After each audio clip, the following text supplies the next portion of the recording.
ఉషోదయం ప్రేమించు కాపరి ఉషా కిరణ ఉదయకాలపు వాక్య ధ్యానంకు మిమ్మల్ని ఆహ్వానిస్తున్నాం. ప్రార్థనాపూర్వకంగా దేవుని యొక్క వాక్య ధ్యానంకు మనం సిద్ధపడదాం. ప్రార్థన. మమ్మల్ని మిక్కిలిగా ప్రేమిస్తున్న పరలోకపు తండ్రి, ఈ ప్రాతకాల సమయానికై వందనములు. మమ్మల్ని ప్రేమించి మరి యొక్క దినమును అనుగ్రహించిన నీ కృప కొరకు వందనాలు. ఈ ఉదయకాల సమయమున నీ వాక్యము చేత నాతోనూ మాతోనూ మాట్లాడమని కార్యక్రమం వీక్షిస్తున్న ప్రతి ఒక్కరికి ఆశీర్వాదకరముగా యేసు పరిశుద్ధ నామమున అడిగి వేడుకుంటున్నాను పరమ తండ్రి, ఆమేన్. ఈ ఉదయకాలపు వాక్య భాగము రాజులు 2వ గ్రంథము 4వ అధ్యాయము 2వ వచనము నుండి 6వ వచనం వరకు ఉన్న వాక్య భాగమును చదువుకుందాం. ఎలీషా, నా వలన నీకేమి కావలెను?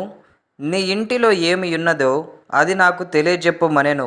అందుకామె, నీ దాసురాలనైన నా ఇంటిలో నూనె కుండ ఒకటి ఉన్నది, అది తప్ప మరేమీయూ లేదనెను.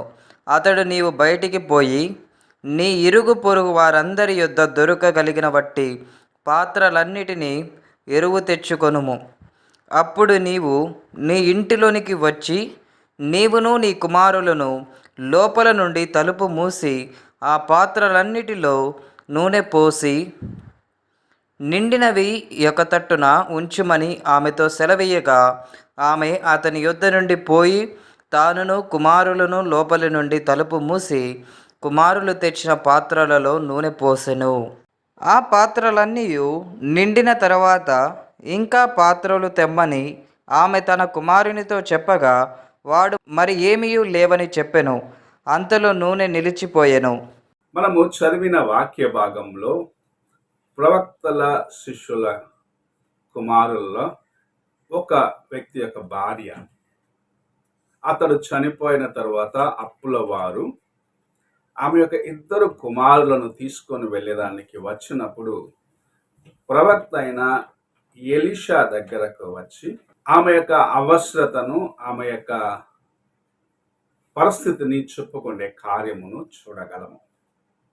తన భర్త అప్పు చేసి చనిపోయినాడు. ఆ అప్పును తీర్చేదానికి, లేకుంటే అప్పుకు సరి చేసుకునేదానికి అప్పు ఇచ్చిన వాడు తన యొక్క 2 కుమారులను తీసుకొని వెళ్ళేదానికి వచ్చినాడు అని చెప్పటం చూస్తూ ఉన్నాం. ఆమె యొక్క జీవితంలో ఒక క్లిష్టమైన పరిస్థితి ఇది. తన భర్త లేడు. తనకు ఆధారముగా ఉన్న 2 కుమారులను ఆమె దగ్గర తీసుకొని వెళ్ళేదానికి ఒక వ్యక్తి అక్కడ ఉన్నాడు. ఆమె తీసుకున్న నిర్ణయం మనము చూసినట్లయితే, దేవుని సేవకుడైన ఎలీషా దగ్గరికి మొదటిగా రావటం, రెండవది ఆయన మాటకు అక్షరాల పాటించేదానికి తన హృదయమును సిద్ధపరచుకునటం. ఈ దినములో మనము ఇలాంటి మనస్సు కలిగి ఉన్నామా అని ప్రశ్నించుకోవాలి. ఎందుకంటే దేవుని సేవకుని నోట ఆయన యొక్క వాక్యమును ఉంచి అనేక సార్లు మన యొక్క పరిస్థితుల్లో మనల్ని బయటకు తీసేదానికి ప్రభు తన సేవకుని సిద్ధపరిచి ఉన్నాడనేది మొదటిగా నీవు నేను గ్రహించుకోవాలి. తన సేవకుని దగ్గరికి వెళ్ళినప్పుడు, అనగా దేవుని సేవకుని దగ్గరికి వెళ్ళినప్పుడు నాకు అవసరమైన కార్యములను ఆయన నాకు బోధిస్తాడు. నేను ఎక్కడ ఏమి సరి చేసుకోవాలో ఆయన నాకు నేర్పిస్తాడు.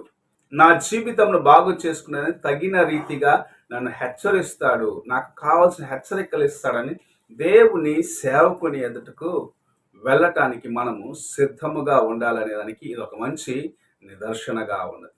ఆమె వెళ్ళి దైవజనుల దగ్గర ఎలాగో మాట్లాడినదంటే, దేవుని యొక్క ప్రతినిధిగా ఈయన ఉన్నాడు కనుక ఈయనతో మాట్లాడటము దేవునితో నేను మాట్లాడిన విధానముగా ఉండాలి అని తలంచుకొని ఉండొచ్చు. ఎందుకంటే ఆమె చెప్పటం, అనగా నీ సేవకుడు నా భర్త అయినవాడు ఇలాగూ దేవుని ఎదుట నమ్మకస్తుగా ఉన్నాడు. ఇప్పుడు నాకు అవసరం ఉన్నది, నాకు సహాయము చేయమని చెప్పటం చూడగలం. మనము ఇలాంటి పరిస్థితిలో ఉన్నప్పుడు, అనగా ఒక శోధన మన ముందు ఉన్నప్పుడు దేవుని ఎదుటకు వెళ్ళి పూర్ణ హృదయంతో ఆయనతో ఇలాంటి సంభాషణ, లేకుంటే ఆయన ఎదుట వెళ్ళి కుమ్మరించుకునే అనుభవం కలిగి ఉన్నామా? దేవుని ఎదుట ముఖాముఖిగా ఆయన చూసి మాట్లాడిన విధముగా మన హృదయంలో ఉన్న సమస్యలను దేవుని సేవకుడి దగ్గర చెప్పుకోగలుగుతున్నామా? అలాగ చెప్పినట్లయితే, అలాగ దేవుని యొక్క కార్యములను మనం ఎదురు చూస్తూ ఆయన సేవకుడి దగ్గరికి వెళ్ళినట్లయితే, నిజముగా ప్రభు తన కృపచేత మనల్ని తృప్తిపరుస్తాడనే దానికి మంచి ఉదాహరణగా ఈ సంఘటన ఉన్నది. ఆమె యొక్క అవసరం ఉన్నది. దేవుని సేవకుడి దగ్గరికి వెళ్ళి దేవునితో మాట్లాడిన విధముగా తన హృదయంలో ఉన్న సమస్యను చెప్పుకున్నది. ఆయన యొక్క నోటిలో నుండి వచ్చే జవాబు కోసం ఎదురు చూస్తూ ఉన్నది. ఆమె యొక్క నిజస్థితిని ఒప్పుకున్నది. నా దగ్గర ఒక చిన్న పాత్రలో కొంచెం నూనె మాత్రం ఉన్నది, వేరు ఏమీ లేదు. నాకు సహాయం చేసేదానికి ఏ రీతిగా నా దగ్గర ఏ వస్తువు లేదు అని చెప్పటం చూడండి. తన యొక్క నిజస్థితిని దేవుని సేవకుడి దగ్గరికి ఆమె తీసుకొని వచ్చినప్పుడు, అక్కడ ఆయన దగ్గర చెప్పుకున్నప్పుడు దేవుని కార్యమును తన జీవితంలో అనుభవించడం చూడగలం. అనేక సార్లు ఒక కష్టంలో దేవుని సేవకుడి దగ్గరికి వస్తాం, కానీ నిజము చెప్పేదానికి సంకోచిస్తాం. మన నిజస్థితిని ఒప్పుకునేదానికి మనకు ఏదో ఈగో హర్ట్ అయితే, మన యొక్క స్వాభిమానం అడ్డం వస్తూ ఉంటుంది. నన్ను ఏమనుకుంటారో అనే ఒక మనసు ఉంటుంది. అలాంటి మనసును పక్కన పెట్టి దేవుని సేవకుడి దగ్గరికి వచ్చినప్పుడు, దేవుని కార్యముని జీవితంలో జరగాలని నీవు ఎదురు చూసినట్లయితే, పూర్ణ హృదయంతో ఆయన ఎదుటకు వచ్చి నీ నిజస్థితిని ఒప్పుకున్నప్పుడు దేవుని కార్యములను నీ జీవితంలో చూడగలవు. ఆ స్త్రీ దేవుని సేవకుడైన ఎలీషా చెప్పిన రీతిగా ఊరిలో ఉన్న పాత్రలను ఎరువు తెచ్చుకున్నది, ఖాళీ పాత్రలను తెచ్చుకున్నది. ఆ ఖాళీ పాత్రలను తెచ్చుకున్న ఆమె అందులో నూనె పోసినప్పుడు, తన పాత్రలో ఉన్న నూనె పోయటం ప్రారంభించినప్పుడు ఊరిలో ఉన్న పాత్రలన్నీ నిండిపోయినాయని పరిశుద్ధ గ్రంథం మనకు సెలవిస్తూ ఉన్నది. ఎప్పుడైతే తన నిజస్థితిని ఒప్పుకొని ఒక దైవజనుని యొక్క మాటకు లోబడి తన జీవితంలో తాను ఏమి చేయాలా అనే దైవజనులు చెప్పిన రీతిగా చేస్తున్నప్పుడు దేవుని యొక్క కార్యమును తన జీవితంలో ఆమె అనుభవించిన రీతిగా నీవు నేను కూడా అనుభవించగలం. దైవజనుడు చెప్పినాడు, ఊర్లో ఉన్న పాత్రలన్నీ తెచ్చి నీవు నీ కుమారులు ఇంట్లోకి వెళ్ళి గడ వేసుకొని నీ పాత్రలో ఉన్న నూనెను వాటికి పోయమని చెప్పినాడు. అలాగ చేసినది దేవుని యొక్క ఆశీర్వాదమును తన జీవితంలో అనుభవించినది. అంత మాత్రమే కాదు, ఆహా నేను దైవజనుని అడిగిన రీతిగా నాకు సహాయం వచ్చినది, ఇంకా నాకు దైవజనునితో ఏ పని లేదు అనుకోలేదు. కానీ నాకు సహాయము చేసేదానికి దేవుని సేవకుడు ఇచ్చిన సలహా నాకు ఇంత ఆశీర్వాదకరముగా ఉన్నది. తర్వాత నేను ఏమి చేయాలి, నా జీవితంలో నేను ఇంకా ఏమి చేయాలని ఆయన దగ్గరికి వెళ్ళి అడుగుతానన్న రీతిగా దైవజనుల దగ్గరకు వచ్చి ఏమి చేయాలని చెప్తే, నువ్వు వెళ్ళి అమ్మి నీ అప్పు కట్టి దాంతో నీ యొక్క అవసరతలను తీర్చుకోమని చెప్పడం చూస్తూ ఉన్నాం. నిజముగా యథార్థమైన హృదయముతో దేవుని సన్నిధికి వచ్చి నీ నిజస్థితిని బట్టబయలుగా నీవు ఆయన సన్నిధిలో ఒప్పుకున్నప్పుడు దేవుని కార్యము నీ జీవితములో సంపూర్ణముగా చూడగలవు. నీ జీవితంలో ఆయన అనుగ్రహించే ఆశీర్వాదములను చూడగలవు. ఆయన నిన్ను ఎలాగూ సంరక్షిస్తున్నాడన్నది చూడగలవు.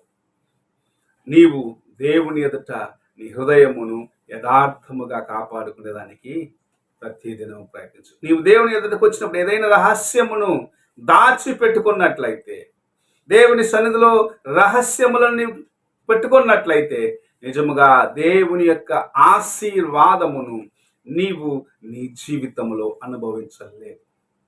ఈ ఉదయకాల సమయమున ఈ విధవరాలు చేసిన రీతిగా దైవజనుని యొక్క మాటకు లోబడి తన హృదయమును దేవుని సన్నిధిలో యథార్థముగా కాపాడుకుంటూ తాను చేయవలసిన కార్యమును దేవుని సేవకుని యొక్క నోటి నుంచి చూసిన మాట రీతిగా నీవు నేను చేసిన ఎడల నిజముగా దేవుని యొక్క కార్యములను సంపూర్ణముగా మన జీవితంలో అనుభవించగలం. ఈ ఉదయకాల సమయమున నీ హృదయము దేవుని యొక్క సన్నిధికి వెళ్ళేటప్పుడు ఎలాగుంటుంది, ఒక సమస్య వచ్చినప్పుడు ఎలాంటి పరిస్థితుల్లో ఉంటుందని పరీక్షించుకో. దేవునికి ముందు వెళ్ళినప్పుడు యథార్థమైన హృదయంతో వెళ్ళగలుగుతున్నావా అని నీవు పరీక్షించుకో. గొప్ప కార్యములను ప్రభు నీ జీవితంలో చేసి, నీవున్న సంకటములో, నీ యొక్క కష్టముల మధ్య, నీ యొక్క ఇబ్బందుల మధ్య తన కృపనిచ్చి నిన్ను అద్దరికి చేరుస్తాడు. ప్రార్థన చేసుకున్నాం. మమ్మల్ని మిక్కిలిగా ప్రేమిస్తున్న పరలోకపు తండ్రి, ఈ ఉదయకాల సమయానికై వందనములు స్తోత్రములు చెల్లించుకుంటున్నాం. మమ్మల్ని ప్రేమించి ఇలాగ నీవు అనుగ్రహించిన నీ వాక్యమును బట్టి వందనాలు. అవును తండ్రి, నీ సన్నిధికి వచ్చినప్పుడు, నీ యొక్క నాయన కృపను వేడుకుంటున్నప్పుడు నిండు మనస్సుతో ప్రతి కార్యమును నాయన యథార్థముగా నీ దగ్గర చెప్పుకునేదానికి తగిన జీవితమును కలిగిన వారిగా మేము ఉండుటకు మాకు సహాయం వచ్చి, అలా చేసినప్పుడు నీ దీవెనలను మాకు అనుగ్రహించి ఆశీర్వదించి మా యొక్క సంకటములన్నిటి కుదిర్చి మమ్మల్ని నాయన ఉన్నత స్థితికి లేవనెత్తడానికి నీ ఉద్దేశము కలిగి ఉన్నావని గ్రహించుకొని నీ వాక్యమునకు లోబడి నీతో నడిచే కృపణ దయచేయమని యేసు పరిశుద్ధ నామమున అడిగి వేడుకుంటున్నాను పరమ తండ్రి, ఆమేన్. తండ్రి అయిన దేవుని ప్రేమ, కుమారుని క్రీస్తు కృప, ఆదరణకర్త అయిన పరిశుద్ధాత్మక సహవాసము ఇప్పుడు ఎల్లప్పుడూ తోడై ఉండి సదాకాలము నడిపించును గాక. ఆమేన్.